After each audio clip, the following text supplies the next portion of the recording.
Hi guys, আজকে আমরা চলে এসেছি পনিরের একটা রেসিপি করব।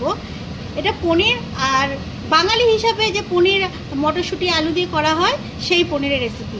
এর জন্য পনিরটাকে আমি প্রথমে নুন হলুদ মাখিয়ে রেখেছি, এবার এটাকে ফ্রাই করব। তার জন্য প্রথমে কড়াইতে তেল দিয়ে দিচ্ছি। তেলটা একটু বেশি করেই দিতে হবে, কারণ পনিরের কিউবগুলোকে ভাজতে হবে।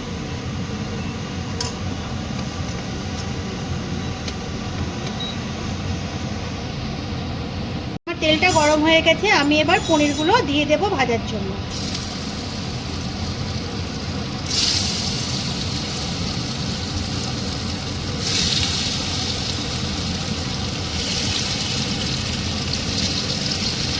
পনিরগুলোকে খুব বেশি লাল করে ভাজার দরকার নেই, হালকা ব্রাউন হলেই তুলে নেব। আমাদের পনিরের একটা সাইড ভাজা হয়ে গেছে, আমরা উল্টে পাল্টে দিচ্ছি। আরেকটা সাইড একটু ভাজা হলে নামিয়ে দেবো। হয়ে গেছে, এবার আমরা পনিরগুলোকে তুলে নিচ্ছি।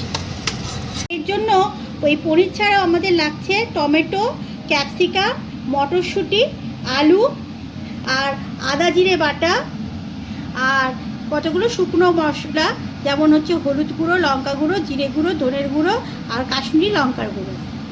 আদা, কাঁচা লঙ্কা আর টমেটোটা আমি একটা পেস্ট করে রেখে দিচ্ছি। তেল রয়েছে, আমি একটু তেল কমিয়ে নিচ্ছি, কারণ এতটা তেলে রান্নাটা করব না। গরম মশলা ফোড়ন দিচ্ছি।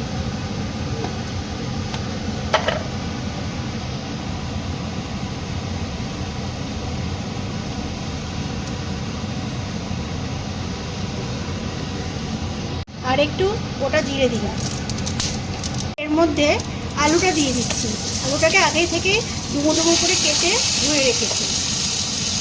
এবার একটু আলুটাকে ভাজা ভাজা করে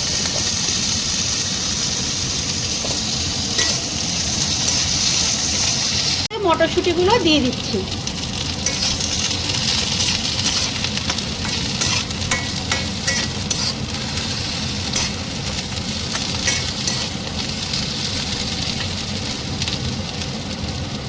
একটু কুচনো টমেটো দিয়ে দিলাম। টমেটো আমি আদা কাঁচা লঙ্কার সাথেও বেটে রেখেছি, আর এই কিছুটা আমি কুচিয়ে রেখেছিলাম।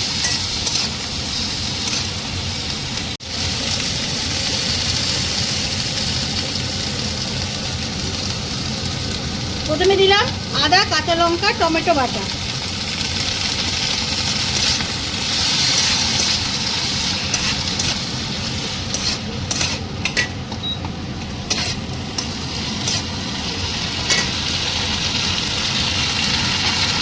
এবার আমি প্রথমে যে শুকনো এমনি যে মশলাগুলো, শুকনো মশলাগুলোকে দেখিয়েছিলাম, সেগুলোকে একসাথে জলে গুলে একটা পেস্ট তৈরি করে রেখেছি, সেটা আমি এবার দিয়ে দিলাম।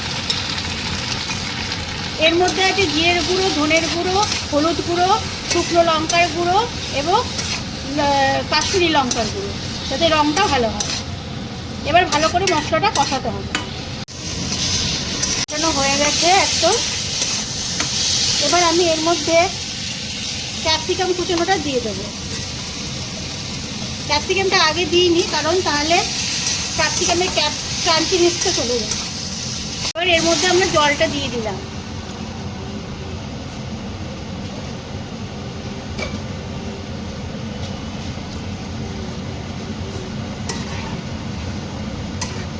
এবার একটু ঢাকা দিয়ে রাখবো আলুটা সেদ্ধ হওয়া পর্যন্ত।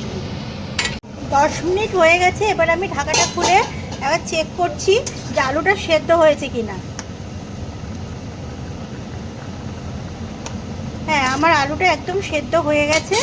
আমি এবার এর মধ্যে পনিরের টুকরোগুলো দিয়ে দিচ্ছি। পনিরগুলো তো আমি আগেই ভেজে রেখেছিলাম।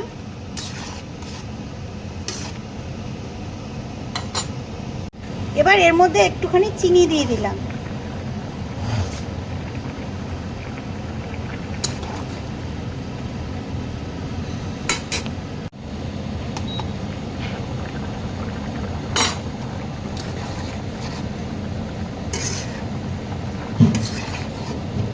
নিরামিষ তরকারিতে একটু মিষ্টি দিলে স্বাদটা একটু বেশি ভালো লাগে। এবার দেখুন, আমার নিরামিষ মটর পনির একদম রেডি হয়ে গেছে। এবার এর উপর দিয়ে শুধু একটুখানি গরম মশলার গুঁড়ো দিয়ে দেবো।